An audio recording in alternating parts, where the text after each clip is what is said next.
வணக்கம் வியர்ஸ். நான் உங்க டாக்டர் வித்யா பிரியதர்ஷினி.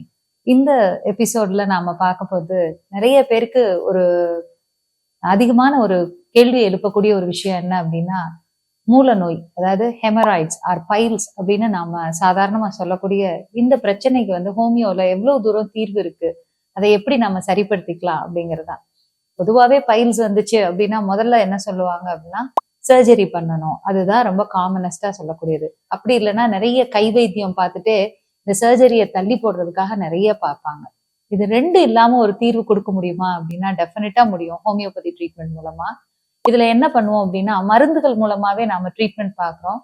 இதனால இந்த ஹெமராய்ட்ஸ் கம்ப்ளீட்டா சௌரியமாயி 100% அவங்களுக்கு நிரந்தரமா தீர்வு வர்றது மட்டும் இல்லாம திருப்பி அவங்களுக்கு வாழ்நாள்ல அந்த மாதிரி பிரச்சனைகள் வராத அளவுக்கு அதை பண்றதுக்கு முடியும். ஸோ ஹோமியோபதி ட்ரீட்மெண்ட் எப்படி இதுல செயல்படுது அப்படிங்கிறதையும் நாம பார்ப்போம். இதுக்கு முன்னாடி நாம மூல நோய்னா என்ன அப்படிங்கிறத பத்தி ஒரு சில விஷயங்கள் நாம தெரிஞ்சுக்குவோம்.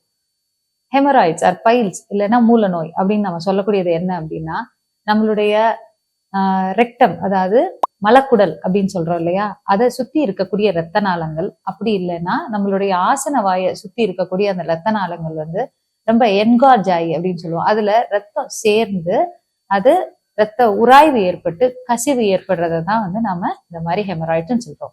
இதை ரெண்டு விதமா நாம பிரிச்சுக்கலாம். ஒண்ணு உள் மூலம் அப்படின்னு சொல்றது இன்டர்னல் ஹெமராய்ட்ஸ், ஆர் வெளியில இருக்கக்கூடியது எக்ஸ்டர்னல் ஹெமராய்ட்ஸ் அப்படின்னு நாம பிரிச்சுக்கிறோம்.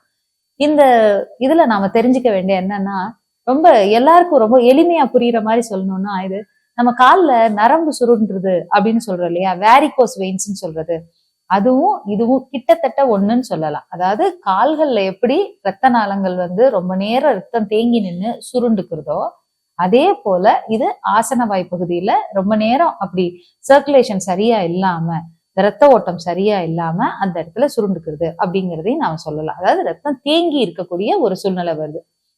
இயற்கையாவே அந்த இடத்துல ப்ரெஷர் அதிகம். நம்மளுடைய வயிற்று பகுதியில இருக்கக்கூடிய எல்லா ஆர்கன்ஸ், இன்டெஸ்டைன்ஸ் எல்லாமே அந்த இடத்துல வெயிட் ரொம்ப அதிகமான அளவுக்கு ப்ரெஷர் கொடுக்கக்கூடிய காரணத்தினால அந்த இடத்துல இயற்கையாவே ப்ரெஷர் அதிகமா இருக்கும். ஸோ ரத்த ஓட்டங்கிறது ரொம்ப கம்மியாகிறதுக்கு வாய்ப்பு அதிகமா இருக்கு. இது எப்ப ரொம்ப அதிகமா பார்க்கலாம் அப்படின்னா, நம்ம பிரெக்னன்ட் விமன்ல, அதாவது ஒரு 5 மாதத்தை கடந்து போகும்போது அந்த நிறைய பெண்களுக்கு இந்த மாதிரியான மூல நோய் நம்ம பார்க்க முடியும்.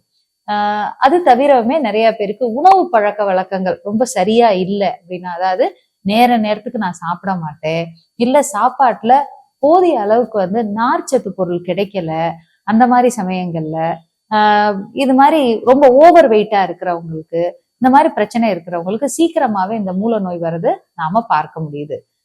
ஸோ அதற்கடுத்து இதுக்கு குறிப்பிட்ட காரணங்கள் அப்படிங்கிறது இதுதான். இதற்கடுத்து இதை எப்படி சரி பண்ணிக்கலாம் அப்படின்னா, கண்டிப்பா இதுக்கு மருத்துவம் தேவைப்படும். நீங்க கைப்பக்குவமா பண்ற எல்லாமே என்னன்னா தற்காலிக நிவாரணம் கொடுக்கும்.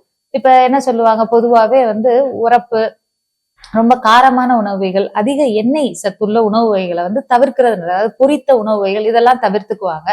இதெல்லாம் கண்டிப்பா எந்த விதமான ஒரு ஜீரண சம்பந்தப்பட்ட இல்லைன்னா வயிறு சம்பந்தப்பட்ட நோய்க்குமே இது ஒரு பெரிய தீர்வா இருக்கும். அதையும் தாண்டி என்ன பண்ண சொல்லுவோம் அப்படின்னா, அதிகமான அளவுக்கு நார்ச்சத்து பொருட்கள் எடுத்துக்க சொல்லுவோம். இப்ப காய்கறி, கீரை, பயறு வகை, பழங்கள் இதெல்லாம் எவ்வளவுக்கு அதிகமா எடுத்துக்கிறாங்களோ அவ்வளவுக்கு சீக்கிரம் இந்த ரத்த ஓட்டத்தை நல்லா ஆக்கும். அதாவது வேற ஒண்ணும் இல்லை, நீங்க நடந்து கொடுக்குறோம், கை கால்களுக்கு நல்ல ரத்த ஓட்டம் கிடைக்குது, அதுக்கு நல்ல அசைவு கொடுக்குறோம், ஒரு எக்ஸசைஸ் பண்றோம்னு வச்சுக்கோங்களேன். இது கை கால்களை எவ்வளவு தூரத்துக்கு வலுவாக்குதோ அதே போலதான் நீங்க நல்ல நார்ச்சத்துள்ள பொருட்கள் சாப்பிடுறது நம்மளுடைய குடல் பகுதிக்கு நாம கொடுக்கக்கூடிய எக்ஸசைஸ் மாதிரி. இப்ப அந்த மாதிரியான பொருட்கள் சாப்பிடும்போது குடல் நல்ல சுருங்கி விரியுது, நல்ல அசைவு கொடுக்குது. அதோட பெரிஸ்டால்டிக் மூமெண்ட் சொல்லுவோம். அது சுருங்கி விரிஞ்சு இப்படிதான் அசைஞ்சு போகுது. ஸோ அந்த குடல் நல்லா இப்படி அசைய அதை சுத்தி இருக்கக்கூடிய ரத்த நாளங்கள்ல ரத்த ஓட்டம் ரொம்ப சீரானதா இருக்கு. அப்படி இருக்கும்போது நமக்கு இந்த மூல நோய் நல்லா குறையறதுக்கான வாய்ப்புகள் நிறைய இருக்கு.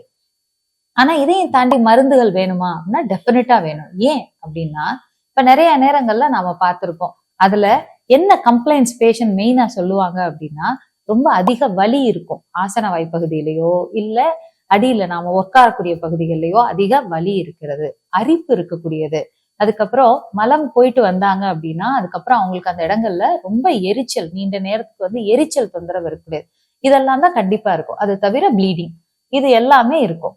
சோ இது எதனால வருது அப்படின்னா, அந்த இடங்கள்ல இருக்கக்கூடிய ரத்த நாளங்கள்ல உராய்வு ஏற்பட்டு, ஏன்னா எல்லாமே பெருசா இருக்கணும்னா அந்த இடத்துல ஒன்னோட ஒண்ணு உராஞ்சு அதன் மூலமா ப்ளீடிங் ஆகுது, அந்த இடத்துல புண்ணாயிரும்.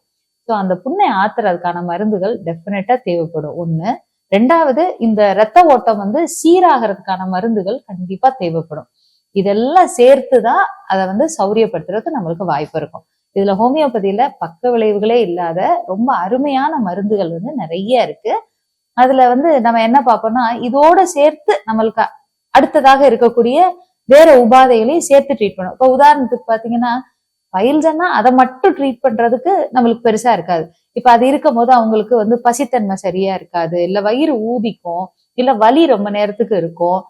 இப்படி பிரெக்னன்சி அப்ப என்ன மாதிரியான மருந்துகள் சாப்பிடலாங்கிறது இருக்கு. அப்புறம் ஒரு சில பேருக்கு என்ன இது இருக்குன்னா, வெளியில அப்ளை பண்றதுக்கு மட்டும் மருந்துகள் இருந்தா போதுங்கிற மாதிரி இருந்திருப்பாங்க.